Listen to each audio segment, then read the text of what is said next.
quero ficar com esse, que é a sua tá. Vai, troca. Gostou?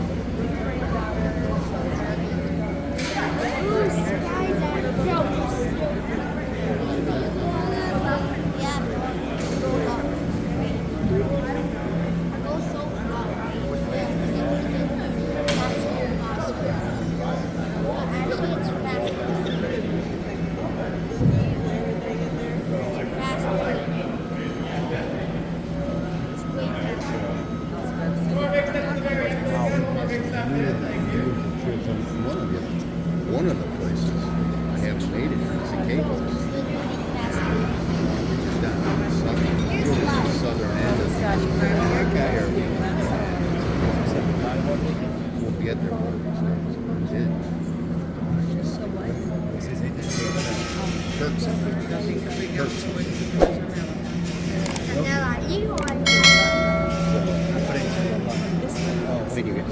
This is my brother.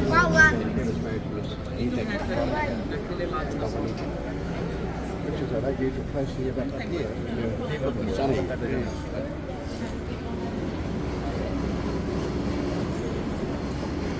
This is our reprieve for 95. Oh, you know, 95% humidity to go with it.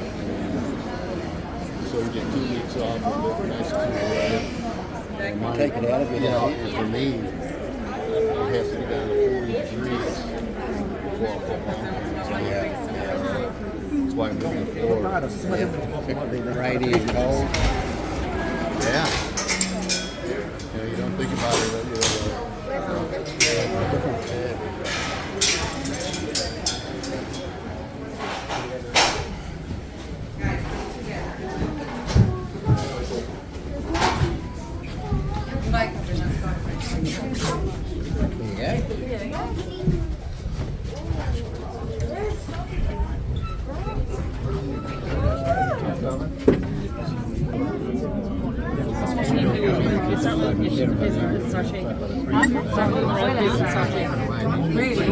Start moving. Yep. Yeah.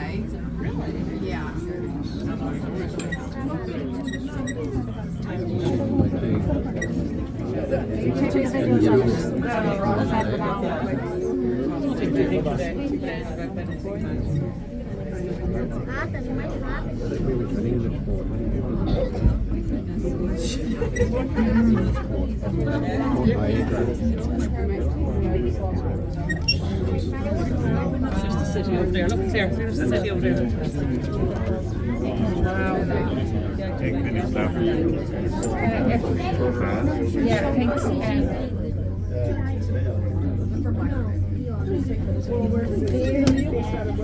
North Carolina.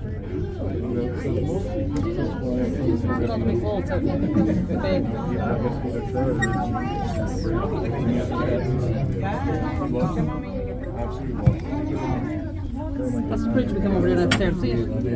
See the bridge there? Yeah. Good afternoon, everyone, and welcome on board the Grouse Mountain Super Sky Ride. My name is Malika, and I'll be your guide for our 8-minute journey up to the mountaintop, where we'll reach an elevation of 3,700 feet or 1,100 meters above the city of Vancouver. I would also like to acknowledge that Grouse Mountain is located on the unceded territories of the Coast Salish peoples, the Squamish, Musqueam, and Tsleil-Waututh First Nations. We value the opportunity to live, work, and share experiences on their ancestral territories. There are a number of activities that are complimentary with your admission ticket today. Say hello to our 2 resident grizzly bears, Grinder and Kula, at the Grouse Mountain Refuge for Endangered Wildlife. If you're interested in learning more about the bears, join us for our informative ranger talks. The next one will be in an hour at 12:45 at the Grizzly Bear Habitat. Be sure to catch the Birds in Motion show just across from the Grizzly Bear Habitat, where you will witness various raptor demonstrations, and be sure we'll make each species unique. The next one will be in 15 minutes at 12 p.m. And enjoy a bit of friendly fun watching the world-famous Lumberjack show, where you will see lumberjacks compete head-to-head in many events from log rolling to climbing. The next one will be at 1 p.m. and you can catch it in Paradise Park.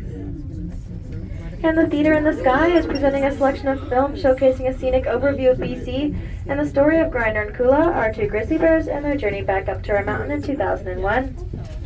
Coming into view below us and to the right is Capilano Lake, which provides Vancouver with about 40% of its fresh water supply.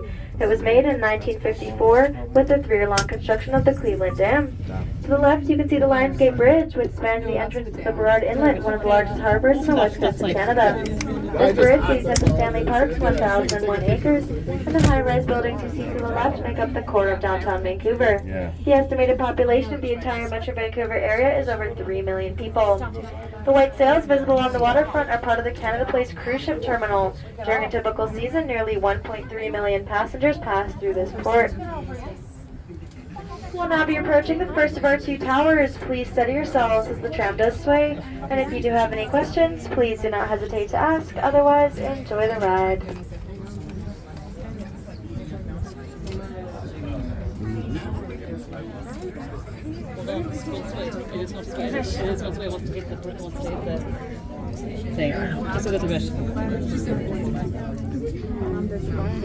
If you drop your phone, you can get on the way down. Somebody want to come up and switch up? Switch up, baby.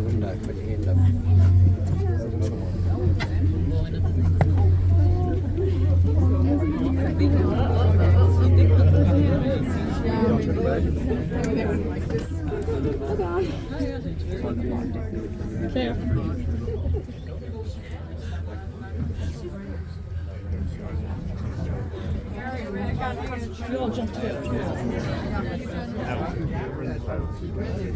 Yeah. Just solid. It's like.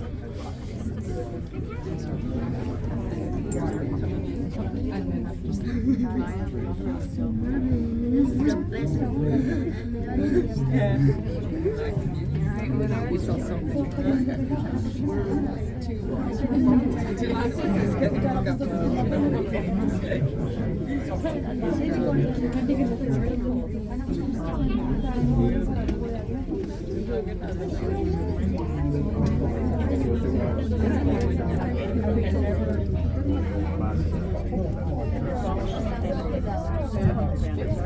Não, eu vou achar vocês lá em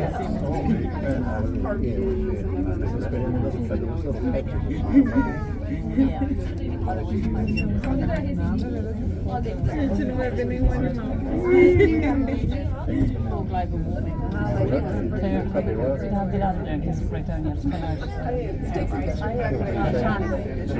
That won't hold me. It's made by the same company that made Shaw's camping chair. All right, I will not really out.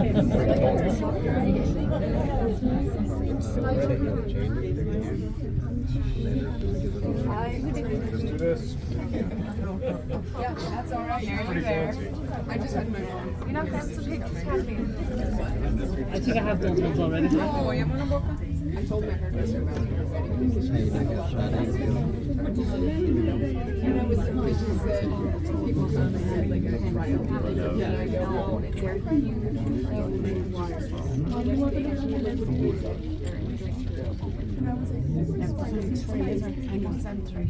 Take your cardigan off and jump onto that and slide down. That way, so if you like it.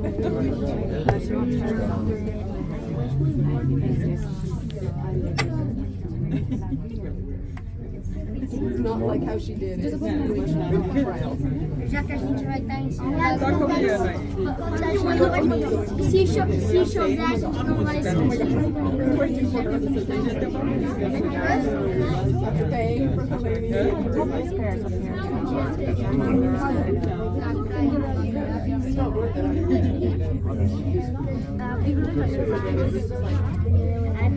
Now approaching the second of our 2 towers. Please steady yourselves as the tram does sway.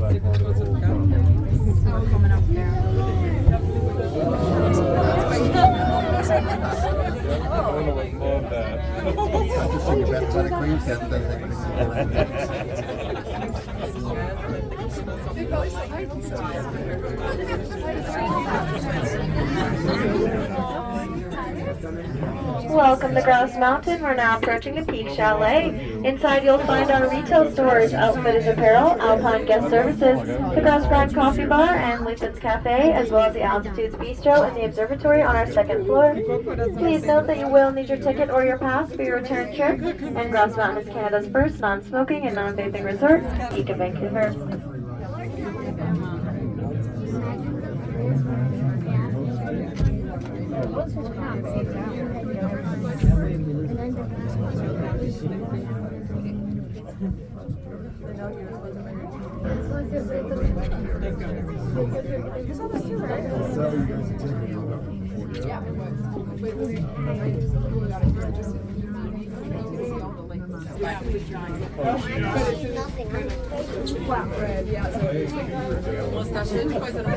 So, t-shirt with us?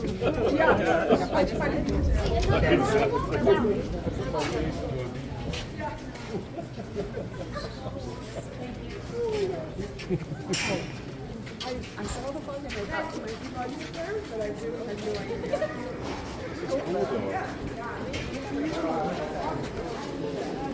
AJ?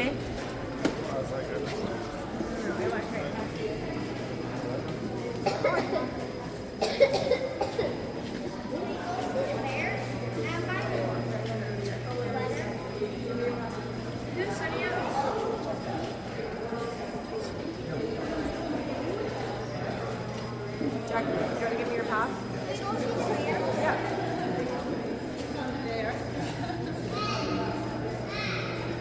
You're laughing at Alex. So this is the top? We'll switch them. Yeah, you got to be a bear. No, the other person said there was no other one here. So fun. I want to go in that one.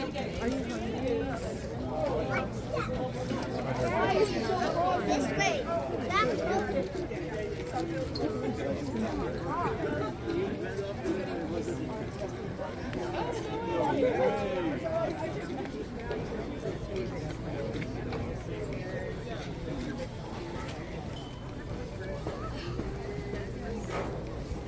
Like, I was on it for a while, so like lasted maybe 15 minutes.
Gotcha. I thought you would go. He's not with me.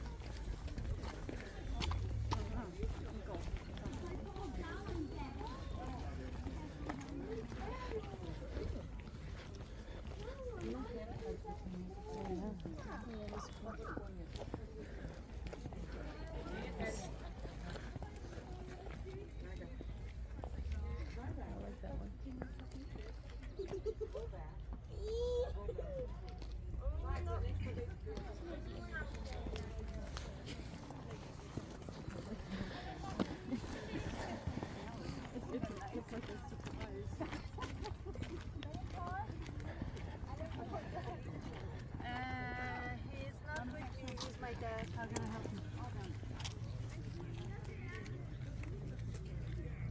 Yes.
but our birds are there, and they can see something like a dog can find a way away.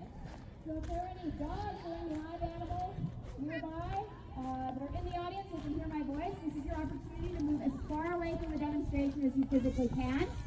Our birds are quite predatory, and I don't want any National Geographic incidences happening today. Alrighty, with all that out of the way, is everybody ready to meet their first bird? Excellent. Well, whenever he's ready, we're going to welcome Triton to the field. It's an icon of the western coastline, if we can see him. Come on over here, buddy. Oh, we're doing a little bit of an early landing. It is a little tricky to see in the fog here. Now that we have Triton up close, does anybody know or have a guess? What kind of bird do you think he is? Anybody have a guess? Oh, I'm hearing lots of guesses. A lot of the times I hear golden eagle or even bald eagle. And if you guess to yourself bald eagle, you would be correct. Triton here is a bald eagle. Now you might be a little bit confused. You might be thinking to yourself, but Harper, every bald eagle I've ever seen has a white head and tail. And that is a big brown bird. What's the deal with that? Oh, we're not really feeling like doing much flying today. You gotta quit holding Julia's hand, buddy. Now, eagles are not born with that white head and tail. That only grows in when they reach around 5 years of age. And that white head and tail does serve a purpose in bald eagles. It's a sign of maturity. What that does is it says to all the other eagles in the area, hey, it's the flying demonstration, not the walking demonstration, Triton. What that says to other eagles is, hey, I've got the skills to pay the bills. I've kept myself alive for 5 years, which means I'm a pretty good hunter, a pretty good provider. Maybe one day I can provide for an eagle family of my own. Now Triton here, he's only 2 years old. He's not quite ready to go eagle dating yet, but in a few years' time he will get there. Now we have a lot of eagles in the province of British Columbia. Estimates put it anywhere from a fifth to a quarter of the world's population. That is because we have a lot of their favorite food. Does anybody know what a bald eagle likes to eat? Yeah, you guys are right. Fish, and most specifically salmon. This is North America's fishing eagle. That white head and tail does help break up the silhouette quite a bit, or we're having some trouble in the fog here. I might have Triton be called back to his box. We're having a little bit of trouble navigating the fog.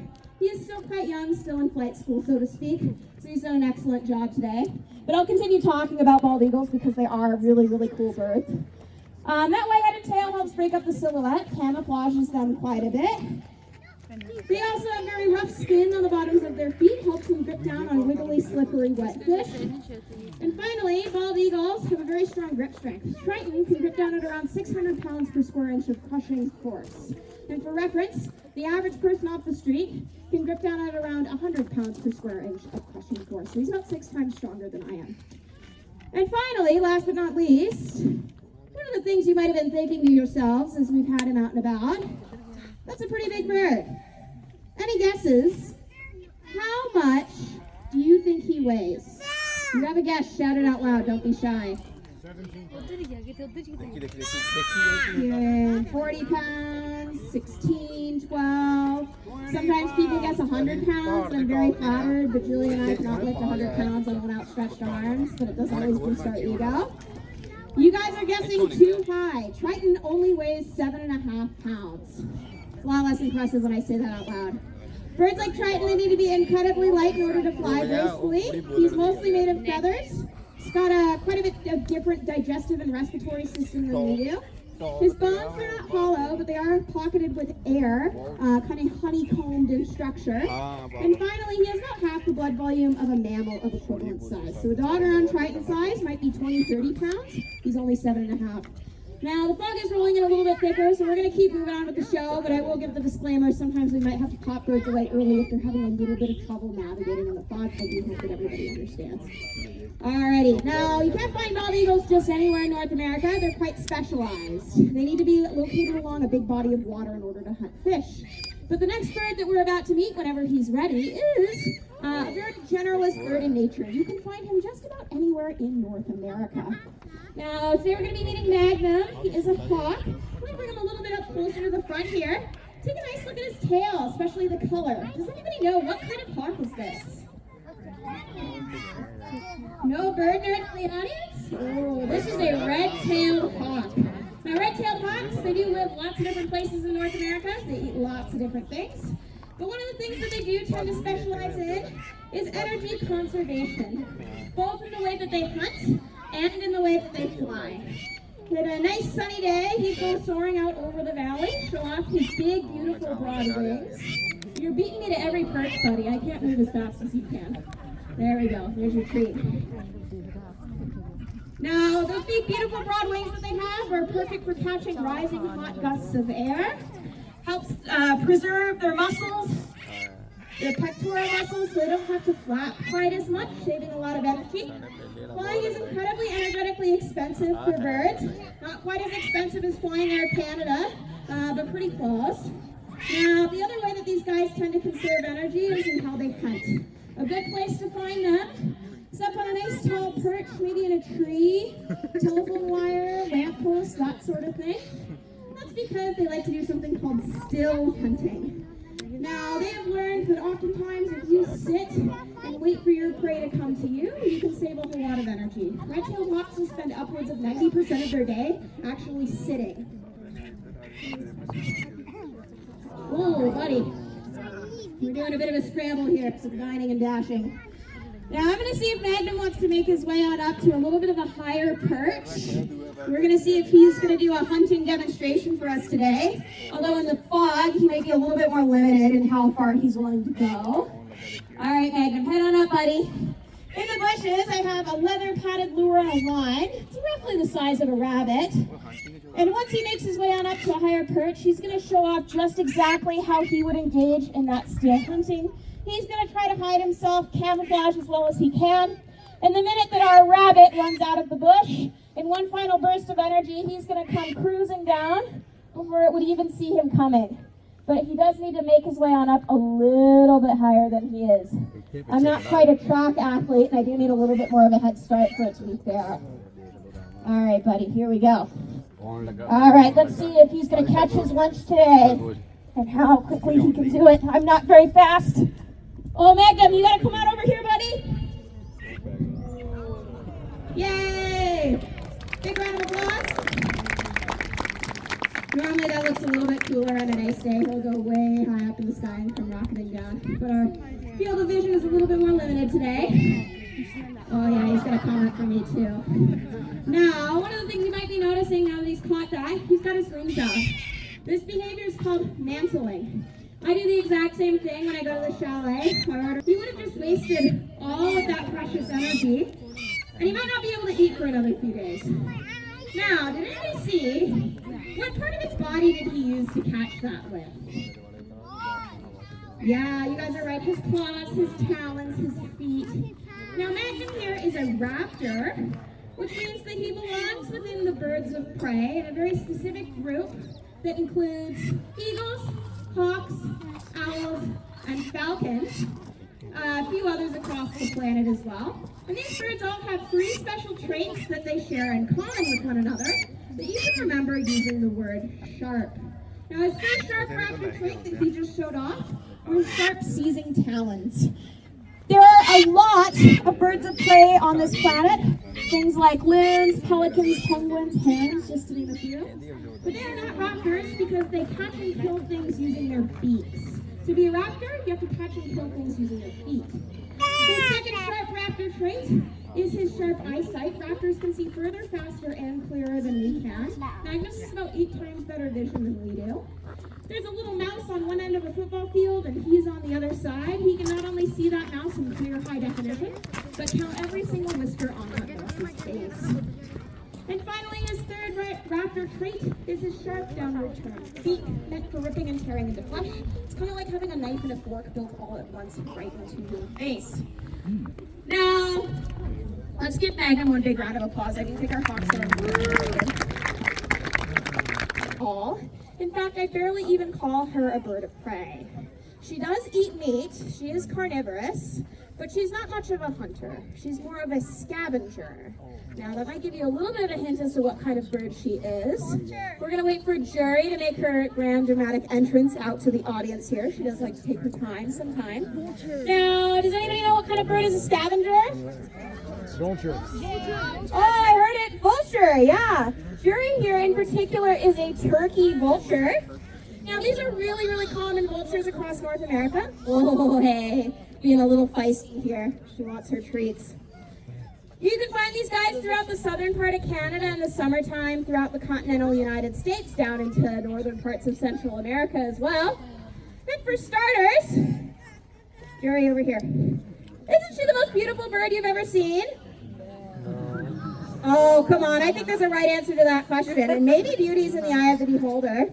But I do really think the Jury here is absolutely gorgeous. That red head against the black feathers I find particularly striking.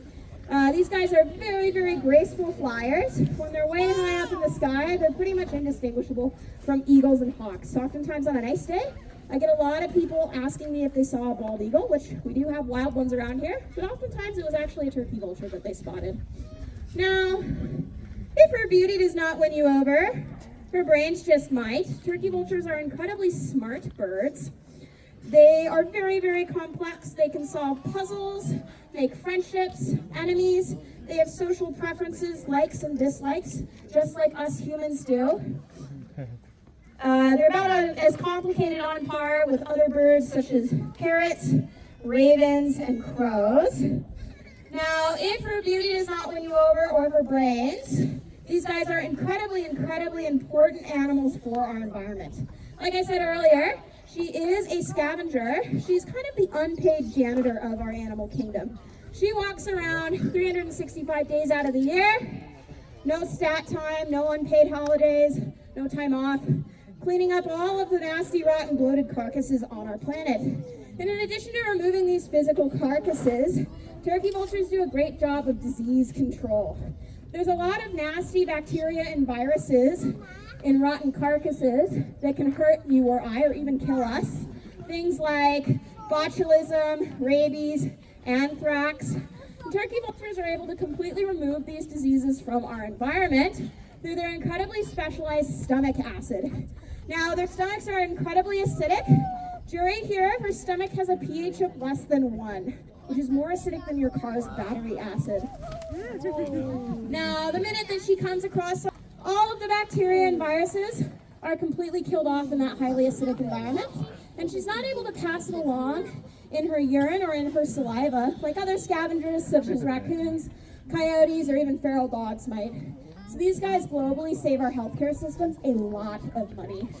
Now, I've shared all these wonderful facts about turkey vultures. I'll share a couple of gross ones. You might notice, if you can see through the fog, her head is a different color than the bottoms of her feet, with her head being red. Her feet are kind of a chalky white. Now, that's not because she was born that way. That's because Jury here practices something called urohydrosis.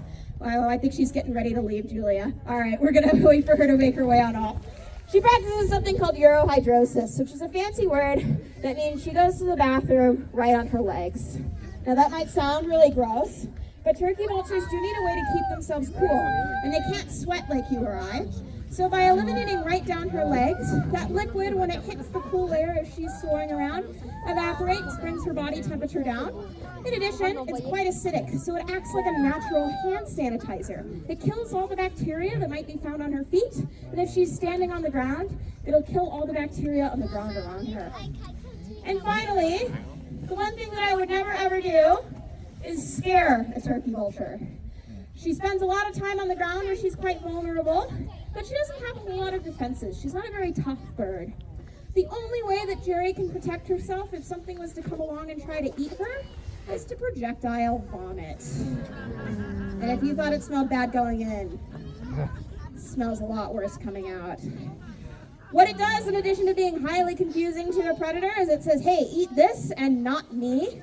Also lightens her body up quite a bit, making it a little easier for her to make a quick getaway and to live to see another day. Let's give Jury and all their vultures around the planet a big round of applause. They're really, really important for our healthcare and our ecosystems. All right. You guys ready to meet one final bird? Yes. That's good. I don't know what I would have done if you said no. Would have been a little awkward.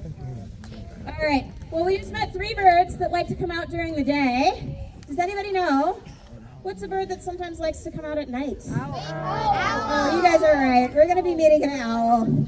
Her name is Danny, and Danny is a great horned owl. Now, I usually give everybody a minute to ooh and ah over her. She's a bit of a fan favorite because she is just that cute. Come on out, Danny. Now, Danny here, being an owl, she is a raptor. She has those 3 sharp raptor traits we talked about earlier. But unlike other raptors, Danny has 3 additional... Owls have enormous eyes. They took up around 70% of their skull. If I had eyes that took up 70% of my skull, they'd be about the size of softballs or even grapefruits. And because they are so large, she has a lot of extra room in the back of her eyes for something called rod cells. Now we have rod cells as well in our eyes. They're the light sensitive cells, but owls have a whole lot more than we do. This allows Danny to see just as well in the dark as she can in the day right now. Oh yeah, this is the part of the demo where I do encourage people to duck. But she can also see quite well in the day. Now, her second owl superpower is her amazing hearing. Owls have an incredible sense of hearing. They actually tend to rely on it more than their eyesight to hunt prey. Now, a lot of people ask me, are the 2 little tufts on the top of her head her ears? Those are not her ears. Those are feathers called plumicorns that are meant for camouflage and display. Her ears are located a little lower down behind her eyes under a layer of feathers. And they look different than our ears. We have symmetrical ears. 1 ear on each side on the same side of our head. Asymmetrical or offset ears.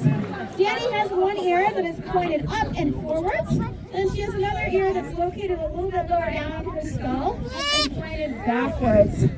This allows her to have an excellent 360-degree sense of surround sound. She can hear things as subtle as a beetle scuttling in the leaves on the forest floor. She can hear a mouse's heartbeat under several feet of snow. She can hear all of our hearts beating out here right now.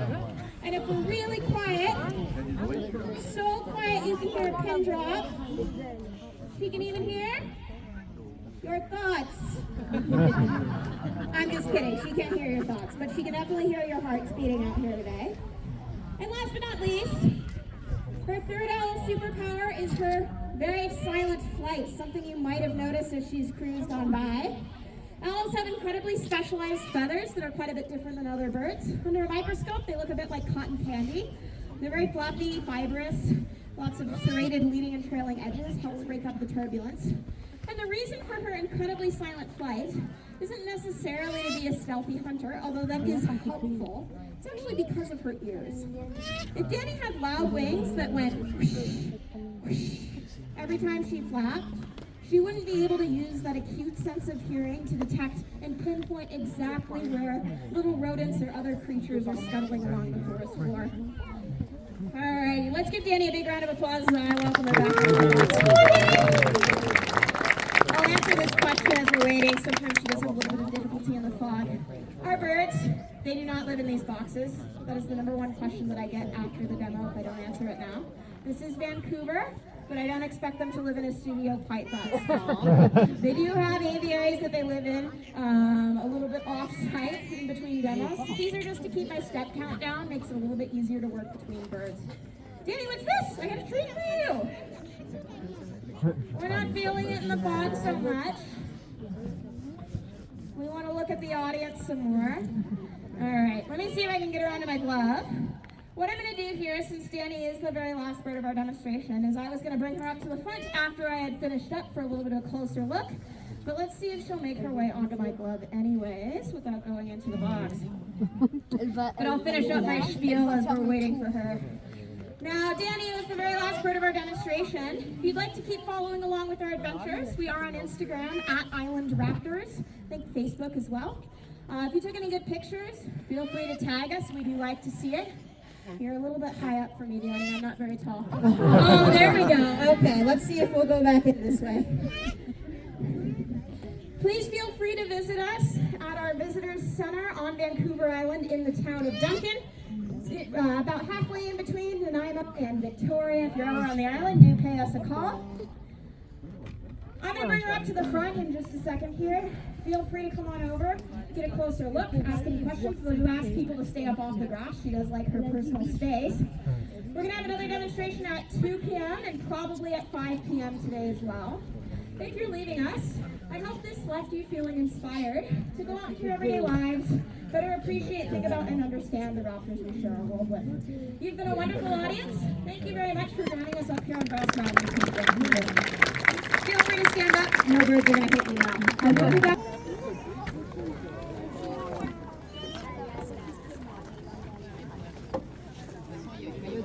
My son is on Thank you, everybody. Do you have any questions about Danny or any of the other General? Feel free to ask myself.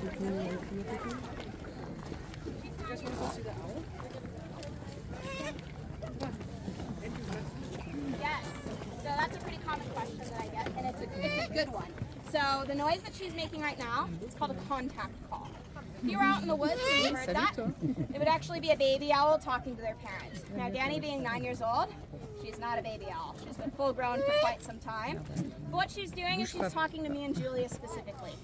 And she's asking for treats and attention. It's like your dog standing by the dinner table and crying for some more treats or a little bit of your dinner. Now, the reason why she's doing that is because we've never kicked her out of the nest, so to speak. We feed Danny every day and we provide her with care. And we will continue to do that for the rest of her life. So she has no reason to necessarily stop making that "please feed me more treats and attention" noise. Baby owls, once they're kicked out of the nest by their parents, will learn that making that noise doesn't get you anything further, so they will eventually stop.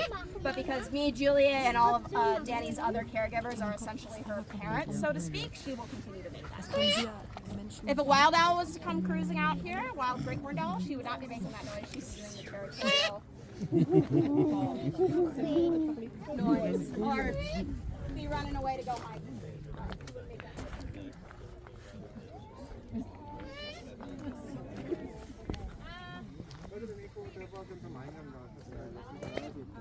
She's, like I said, like these are a lot lighter than they are here. She is.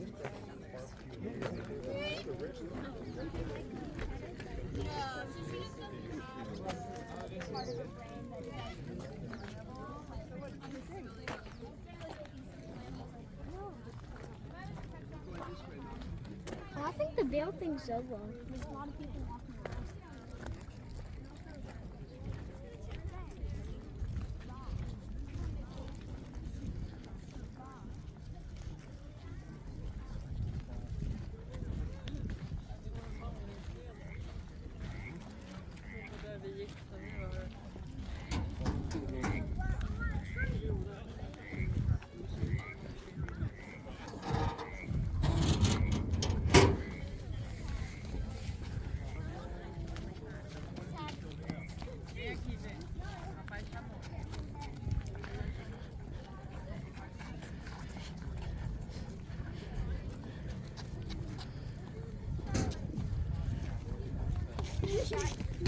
I still can't.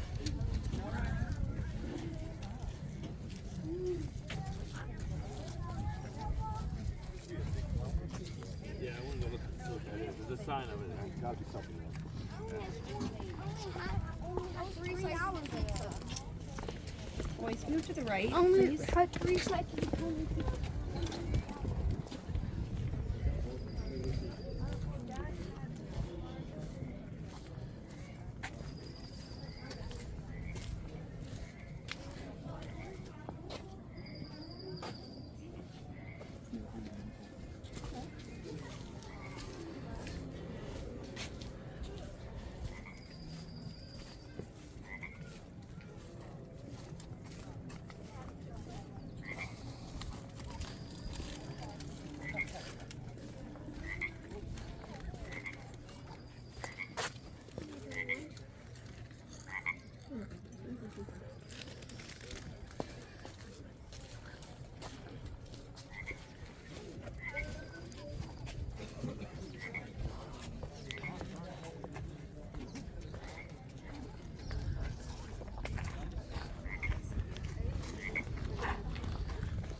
underdog stuff.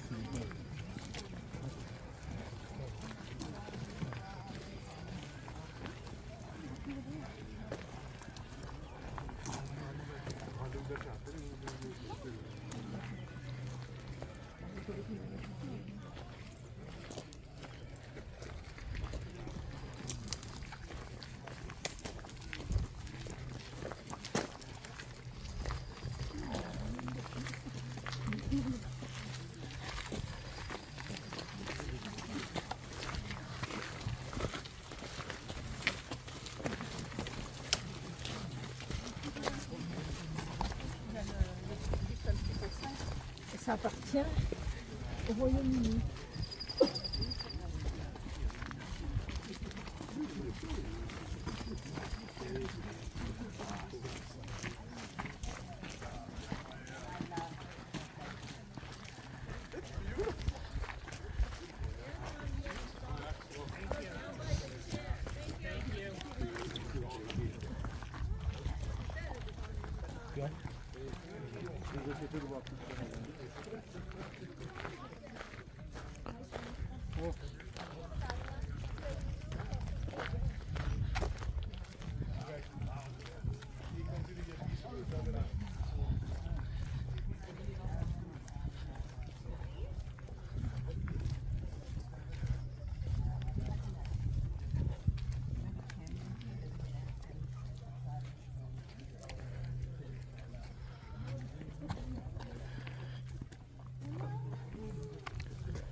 J'entends, il y a une caméra.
嗱，你而家係行遠啲，你俾個袋我咩？唔好咁流爆，我幫你配音。You rip off shoulders, knees. Yeah, I think knees. Yeah, we were up in Mont Tremblant, Quebec, and a good friend of mine ripped up her ACL. My best friend just did that. Brutal stuff. It's She and her son. oh wow. Yeah, was it ever?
I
wonder if that's why everyone's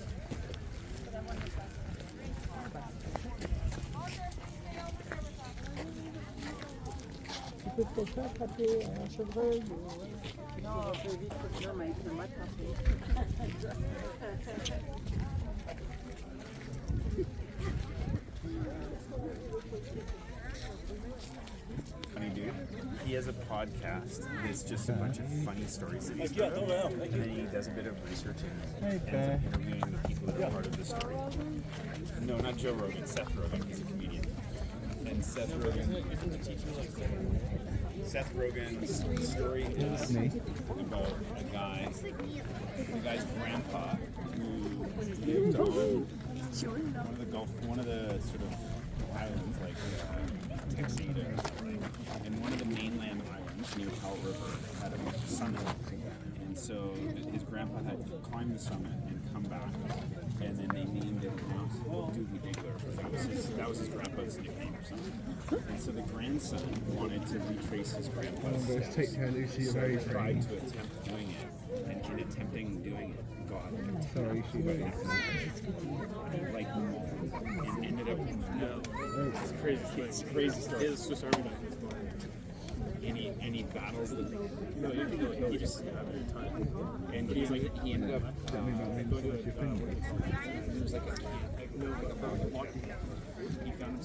himself in a logging camp, but he's like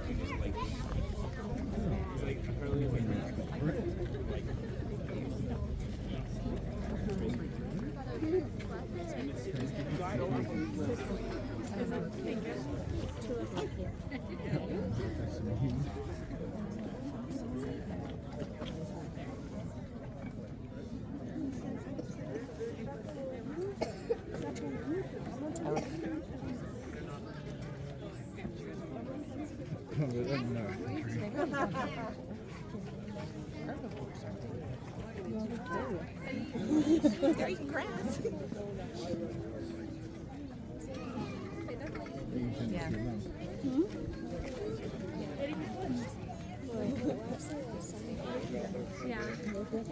Yeah. Oh, I know. Here's my watch.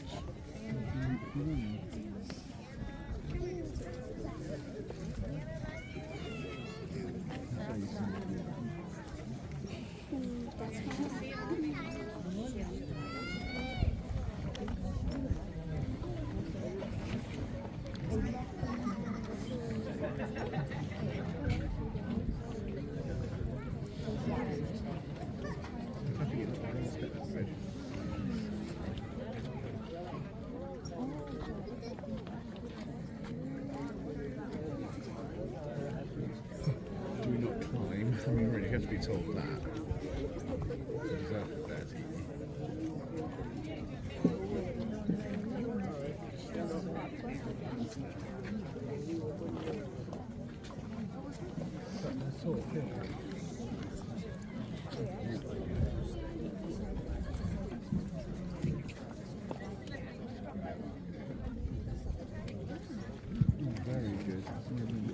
Alright, good afternoon everybody and welcome to Grouse Mountain.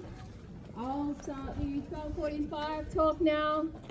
If you can't see us and you're walking over, kind of just follow my voice. I'm in a big red jacket. The grizzly bears are in the clouds. So most of the question we get is where are the bears? Today they are up in the clouds. So my name is Kylie, I'm one of the rangers here. There are a few other people running around in the Hades and Mr. Hades in these guys. So today I'll be doing about a 10-minute talk on how Grinder and Cooler came to be the kings of Grouse Mountain, what they do in kind of their daily life and seasonal cycles, a little bit about grizzly bears and conservation in general, and then I'm happy to repeat or elaborate on anything that you want to know more about. We're all very curious, so it's all a bit casual here. So maybe about 10 minutes and then you can go to the lumberjack show, very favorite time. So, how did they get here? Well, Grinder was a teeny tiny little baby. He was about 10 pounds walking along a service road. He couldn't keep his head up high, he was very, very wobbly, and so a couple of loggers stumbled across him, picked him up in a jacket, put him in an empty toolbox to try and make him feel safe, and got him to the local vet. There they found out that he was about 10 pounds and should have weighed about 40 pounds for a 5-month-old bear. So the difference between a small cat and a medium-sized dog. We don't know what happened to his mom. He was approximately with her. He was without her for approximately 5 days. So in the 3 to 4 years they should be with their mom. That's quite a significant drop of time. Bears are born in the den in January, emerge from hibernation in April, and then these guys were rescued in June. So you can imagine 4 to 8 weeks roughly in the wild with mom, learning how to forage, how to kind of play around, socialise. And without that support system, that's the same as us losing a parent around the same age. And we wouldn't know things how to make a sandwich, how to defend ourselves from the cold or bullies, and these guys are very much the same. So by convenience and a bit of circumstance, Grinder eventually met up with Cooler, who a couple of weeks later had lost his mum to a truck up in Bella Cooler. And so he was found by a couple of Indigenous people, notified the local wildlife authorities, and then they ended up travelling North America together, trying to get them into a zoo or a sanctuary. It's actually really hard to introduce grizzly bears into an already established habitat. So if you've ever tried to bring home a puppy to an older puppy or an older dog that already rules the house, or a baby home to an older sibling, you might know those kinds of challenges. And then these guys are first generation orphans of the wild, so a lot less socialization and probably infinite more challenges. So our director, Ken McQuiston, heard their story, had some contacts up here, enclosure for them. So that inside fence is all that's needed to keep them there. They know what that is. The outside fence, the deer fence, is to keep silly animals out like humans, black bears and deer.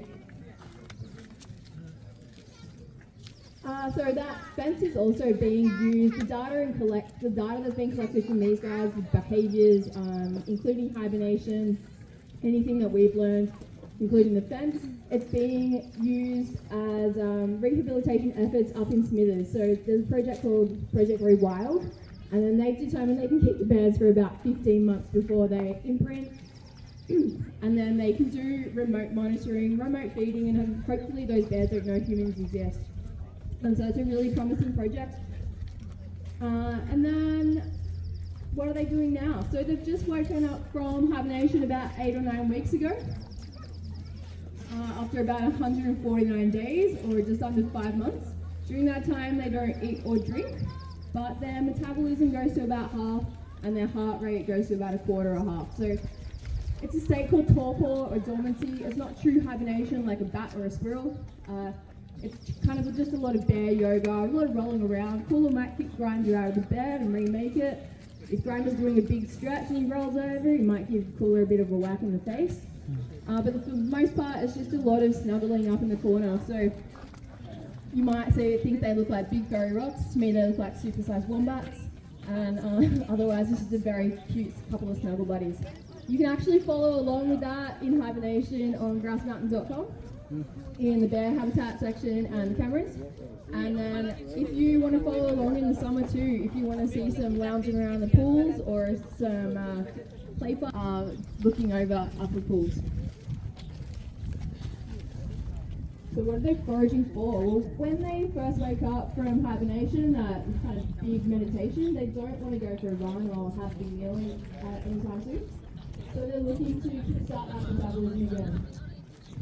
They want most vegetation, like wild greens, spinach, roots, tubers, all that really kind of crunchy and tasty, gets their jaws working again, those molds and rising.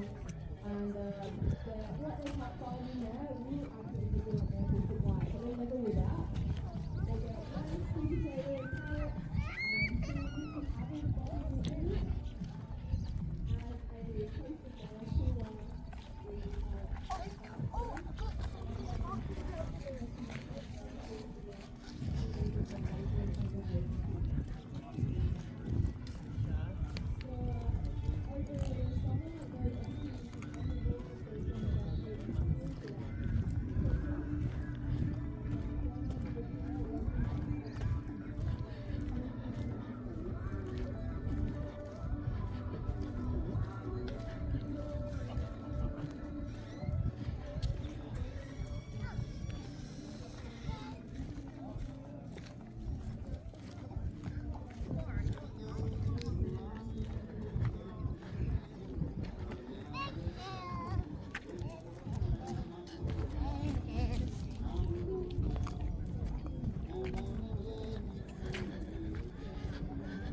What I do is I plant my foot and twist my body.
te dice ya vaya a un cuarto, vaya a la mitad, vaya a... Porque estaban en el cine, a la buena, no salió tan bien esa wea. ¿Qué? No, pero ¿por qué no se le ven? Cuando dijimos no, I don't know how much they weigh. Climbing at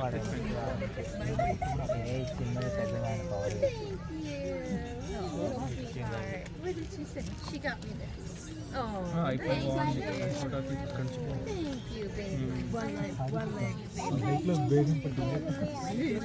That's it. One leg, two legs.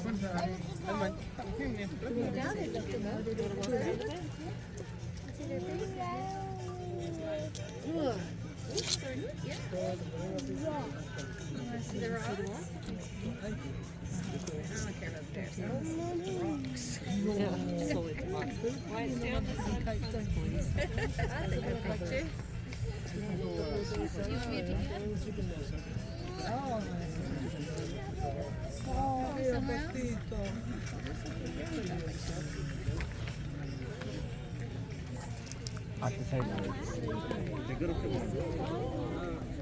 Must have pulled up in one. Right over top of the thing. Oh, what about the stroller? Did we leave the stroller? Make your way out. Apa to must be why you.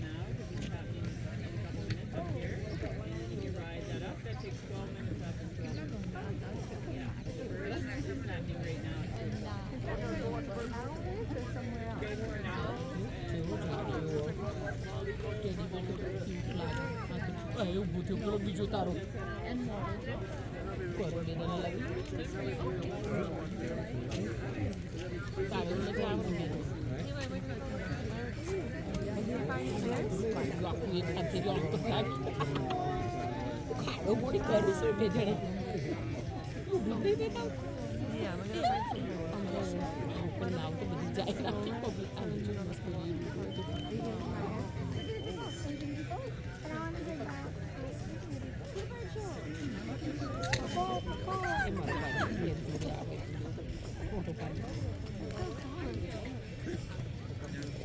If anybody wants to watch the Birds in Motion show, that's starting very shortly, just up the hill and over to the left with all the large birds of prey.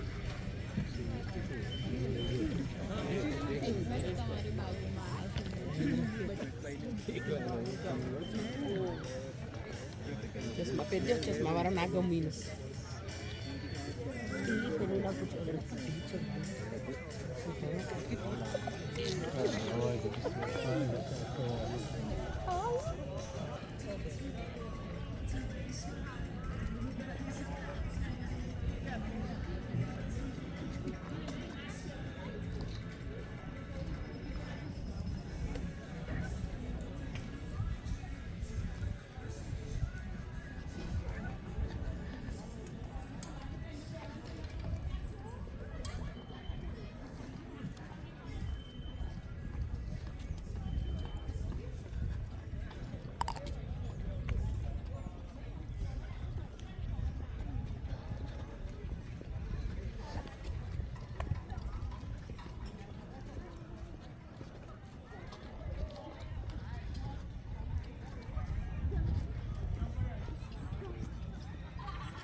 tired? You can go a little bit. Sit there. That's what's off. Let's go.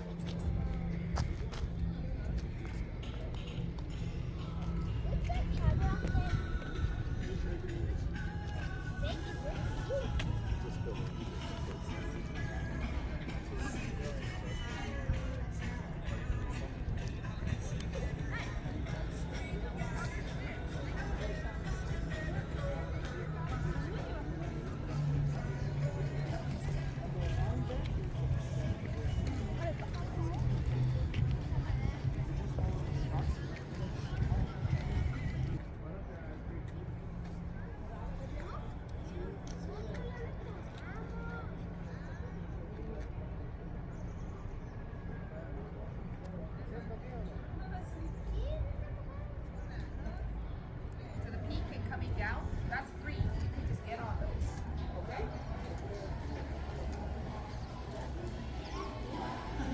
Oh, I can't hear you, right?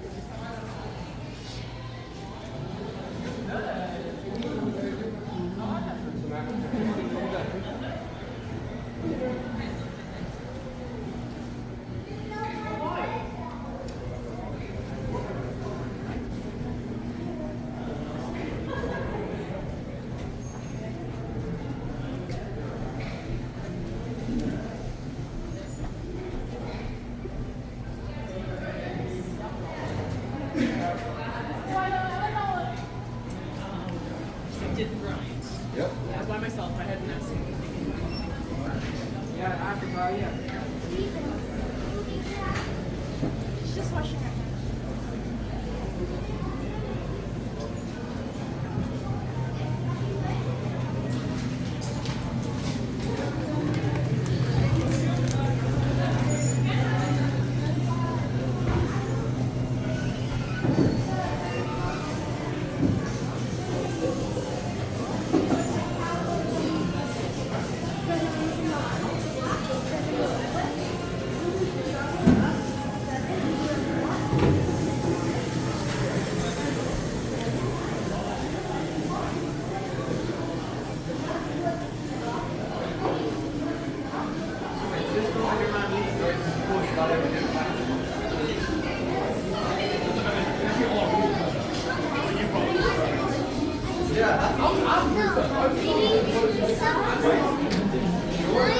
Hold your snakes, Maya.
white and black on the inside or white all around? No, I like white and black.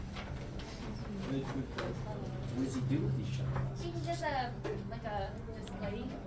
Shot glass gallery? Yes. So that shot glass Is this gallery. yours as well? Yeah. 12.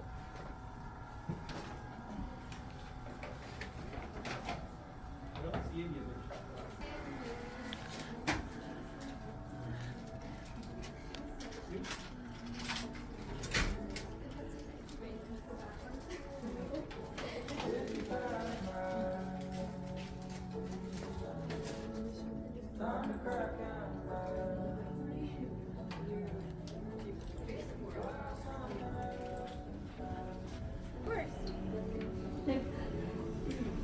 Alexa has one she wears at the cottage.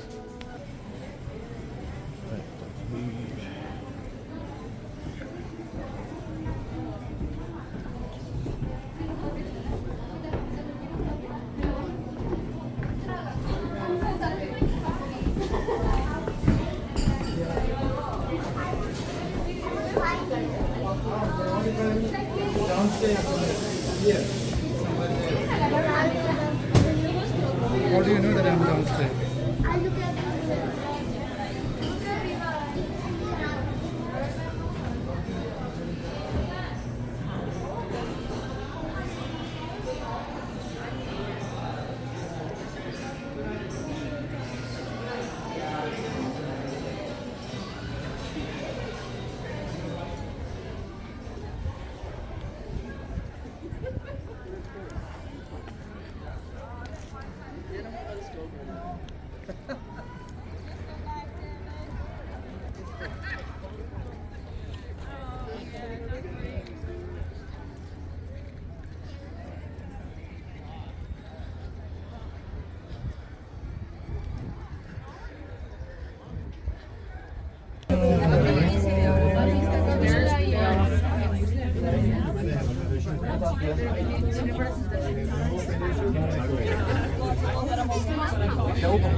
Hasta que venga, ven.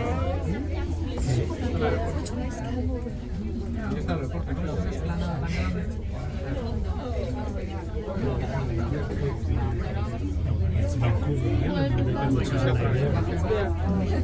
vedi se cascava. Chi? No, that's special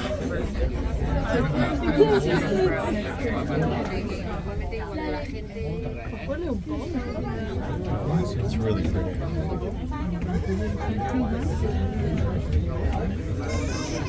Yeah, we see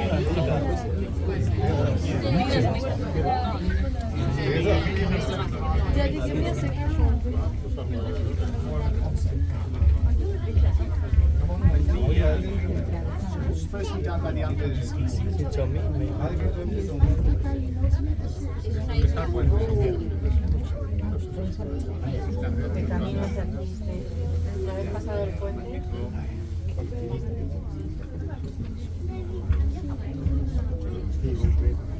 wanted to get to Vancouver, but can you try and see if you can get Vancouver without losing my phone? Y esta era tu zona, ¿no? Ahí a la derecha. Come here. I already my video. Well, so. if I come back. Yeah, look, but don't put your arm out. I don't want to touch Do you want to come closer? Are you sure? I've already. Go ahead.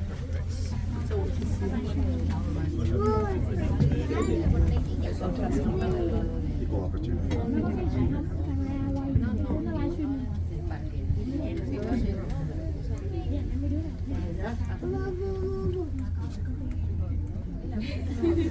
Okay, great. Thanks.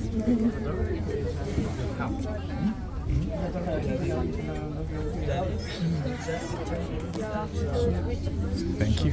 Yeah, no worries. You can stay. Please steady yourselves at the second tower as the tram may sway as we go by.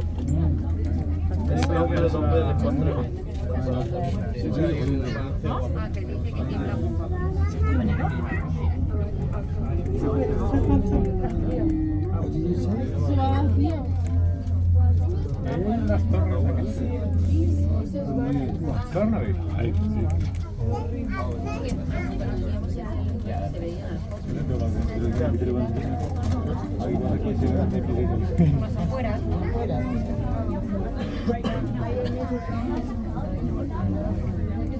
Y hay otras torres también más cerca. La Bernabéu es la del fondo.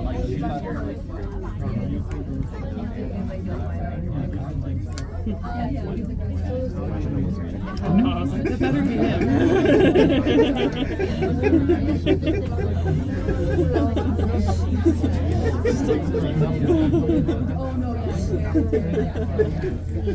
Oh, dear.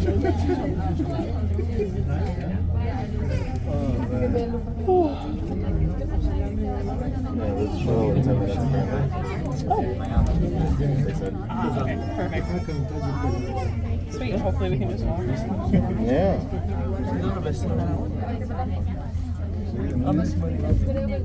Okay, let's go back.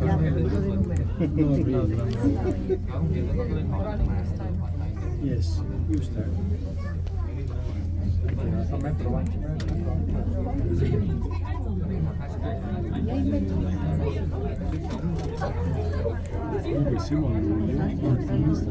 fast it would be if there was like no brakes. You see the end of the I don't think so. It's the side, it's the left. Yeah, you saw how El mar está lleno de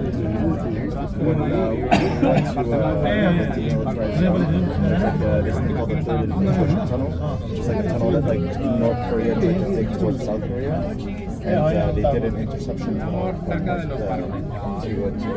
stop it. And my sister and I did it, so it was like an 11-degree incline going down for and then when we got there was like we had to walk the tunnel up to the furthest before North Korea, and it was intense.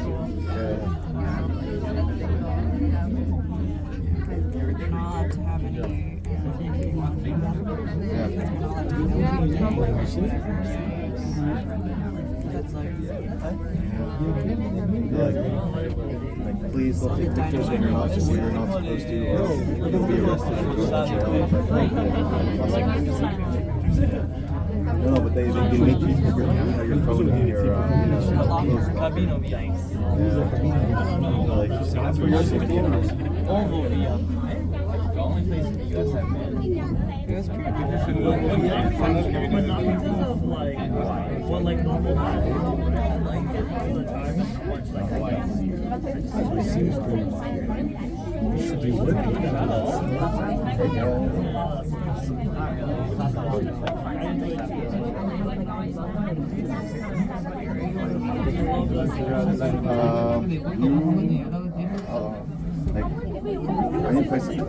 Thank you for joining me on the ship Skyride. Please steady yourselves as we may tap the bumpers as we dock.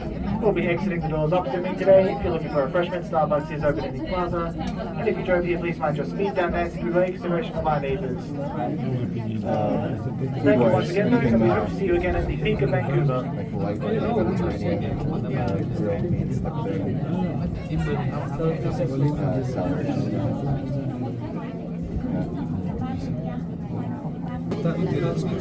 Pasta as well.